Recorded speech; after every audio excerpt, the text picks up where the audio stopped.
Hello, everybody, and welcome back to reviewing every single WrestleMania main event in history. Today, we are on episode 24, reviewing WrestleMania 24, where we saw the rated R superstar Edge take on the dead man, the Undertaker, for the World Heavyweight Championship.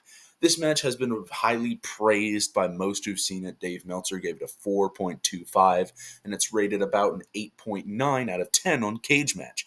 So, I don't know anything about it, as I've never seen the match before, so I'll be giving you my very raw reactions after I've seen them. Just got finished watching the match, and this match is definitely going to be going on the top 5 list. This is a very good match between two very good workers. There's a little bit of pre-match notes here. So Undertaker enters first, as he is not the champion, he's the challenger, and takes roughly 3 minutes to reach the ring. Not too bad for your average Taker entrance.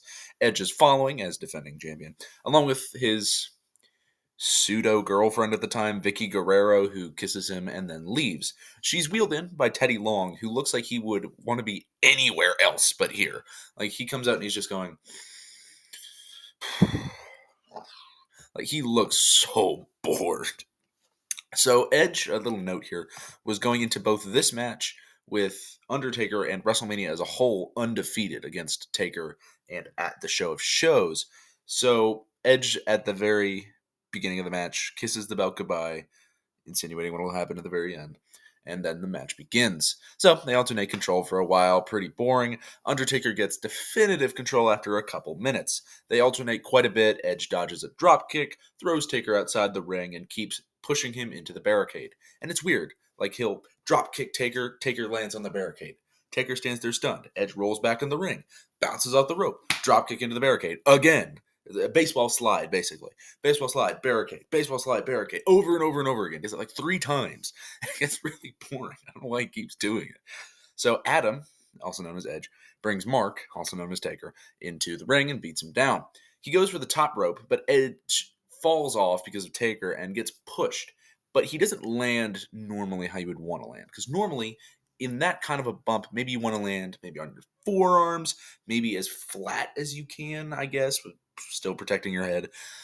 But Edge lands really all on his left butt cheek and his hip. So it looks really painful because his body just kind of goes, oh, I'm falling, when he lands, and it looks really painful. He does seem to recover from it afterwards, but I hope for his safety after this match. So Taker, now that he has control, bounces off the opposite rope and flies over top, doing his fabled top rope dive. This was the second to last Mania where he would do it, I believe, because at the following Mania, 25, against Shawn Michaels, in a match I will not be covering yet, because it is not the main event, unfortunately, he was supposed to be caught by the cameraman, but the cameraman did not successfully do so. Nonetheless, now that Undertaker has control, he throws Edge back in the ring to continue out his attack. He drops his leg on the apron as he does, and this causes the second time for Michael Cole to go, "Vintage Undertaker," as he often does. So now Taker goes in the ring, starts beating him down, and then he goes for the last ride, but his back gives out, so he can't really do it. So he gets him set up. So he kind of has to drop him. He doesn't, hold his back, but that's what the commentators insinuate by what they say. I'm assuming that's the story. Edge pushes him outside of the ring with a boot, picks him up, and drops him straight onto the barricade. Now, normally, if you get dropped on the barricade, you might land sideways and then roll back in, or if you're going out, roll to the side. But Taker doesn't do that. He lands in the middle of his back. This is kind of hard to describe. But if this is the barricade, right, and this is Taker, he lands like this and falls backwards. So he's landing just in the middle of the back, and then mini powerbomb. Imagine Hornswoggle giving you a powerbomb. It's basically the same positioning. It's pretty painful because he lands mostly on like concrete, but he does come back into the ring and does not get counted out, which would be a really funny way for the streak to end if you think about it. In an alternate reality, Edge just beats Undertaker up really far away, runs back to the ring, slides in, gets Undertaker counted out, and he broke the streak, retained his title. He's very happy. Nonetheless, so they do the boo, hey, boo, hey spot, which Undertaker wins after Edge had beaten up his back for a while after bringing him back into the ring, and then beats him in the corner. So he bounces off the rope, but Edge delivers a drop kick. Again, they just keep alternating control. Edge goes for a choke slam. Undertaker goes for a choke slam, gets him set up, pushes him up, but Edge is able to counter with his version of a DDT, which is called the Edgecution. Basically, it's the same setup, but Edge is more along the same line of existence, I guess. Like when you do a DDT, if this is the person getting DDT'd, this is the person delivering the DDT, it normally goes like this. This is their head. But Edge, his DDT kind of goes like this, and then he goes down, which I guess brings more of the pain rather from here to your forehead area, which I think is the purpose of the move. He goes for the spear, gets a knee to the face, and they keep alternating control.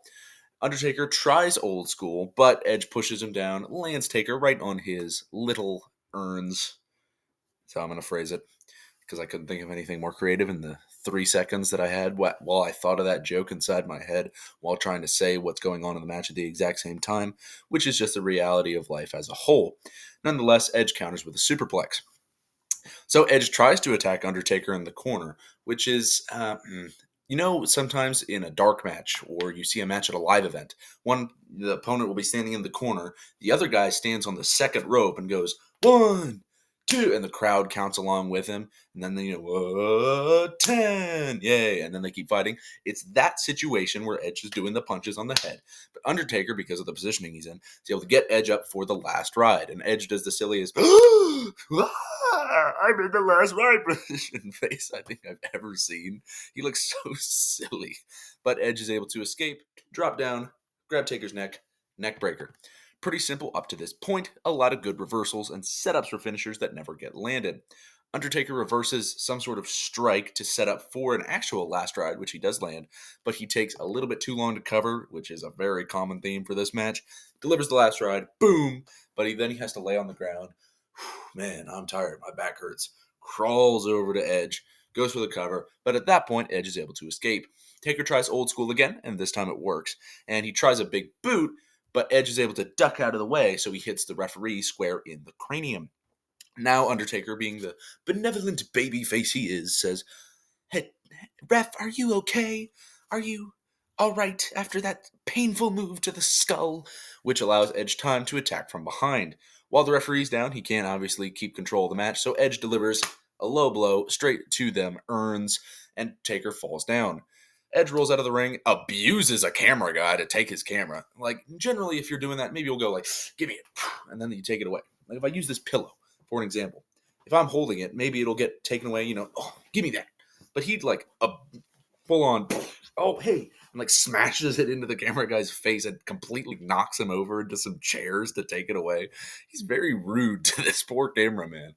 He brings the camera into the ring with shades of Survivor Series 2007, where Edge had attacked Undertaker, costing him the world title, and hits him square in the head.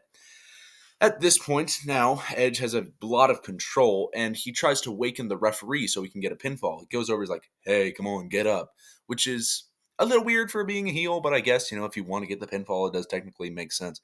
Now, while Edge is busy with that, Taker sits up behind him. Edge turns around, he's like, he has that weird Edge face he does when he's like going insane. I don't know how to really do it, but, it's the "I'm about to spear someone and win the match" face. That face, and he's very angry. So now they start brawling, and Edge tries his tombstone. Oh, that's not your move. So Edge tries a tombstone on the much larger Undertaker, and to his credit, gets him up for the move, but Undertaker is able to reverse into a tombstone of his own, which he delivers with ease. Edge sells it pretty well. There's a lot of ways you can sell a tombstone as well. I don't have as much room where I'm at right now, so I can't really show you as I did with the previous video. Go watch that if you haven't. But it's a pretty good sell. Now, again, as I mentioned, Taker cannot get the cover quick enough, and the referee is still down.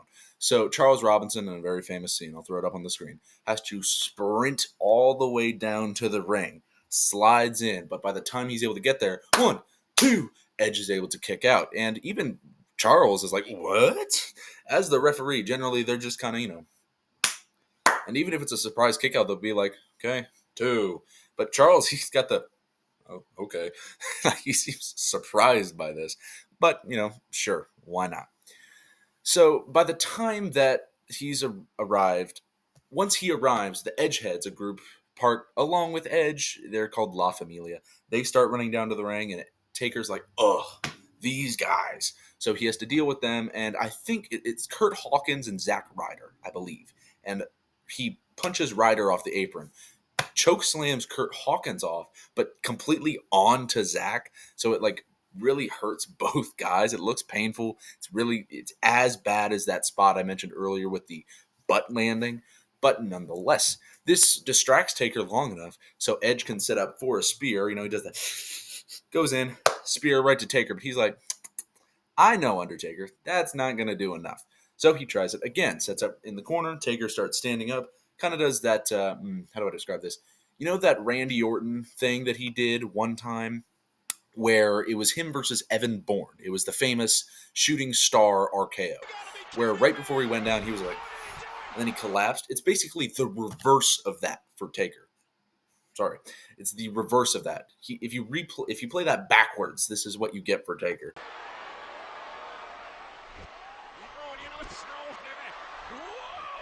So Taker stands up, he turns around, boom, another spear again. But Edge, he kind of sits there for a second after the spear is just kind of like, man, I'm tired. Allows Taker enough time to set up for Hell's Gate, his submission move, which puts pressure like on the neck area, locks your arm in, and Edge cannot escape and ends up having to tippity tap out. After that, Undertaker celebrates. It's not, how most performers would celebrate because it is The Undertaker. For example, last year, as I mentioned a little earlier, Cena would celebrate by, holding the title up, saying it was for his dad. Yeah, let's go, boom, boom, boom. Taker just kind of goes, cool, without really making any facial expressions, does his kneel down, does his pose, 16-0, appears, and the feed cuts to black. This was a very good match with a lot of reversals, finishers, anti-finishes, anti-climactic action that ended up somehow being climactic even though it wasn't. I'm going to be putting this at number 3 on my list. If you're unaware of the current ranking of my top 5, it is as follows: X7, 23, 24, 14, 19. If you'd like to see any previous lists, go back and watch the previous videos.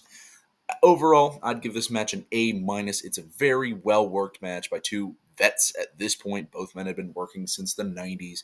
Both men at the point were undefeated at WrestleMania. Obviously, the company really liked them, and this really said, yes, we can do this for you, which could lead to one of the reasons why Edge would become still as good as he was then, winning world titles still. And Taker, at this point, he was already established, but nonetheless, really great match. I really enjoyed this. I hope you do as well. I recommend you go watch this if you haven't, even not for the match quality, but for the historical quality of the match itself. Make sure you have a good day, good evening, good night, good morning, good dawn, good dusk, good whatever. Make sure you watch any former or future episodes of this series, and goodbye.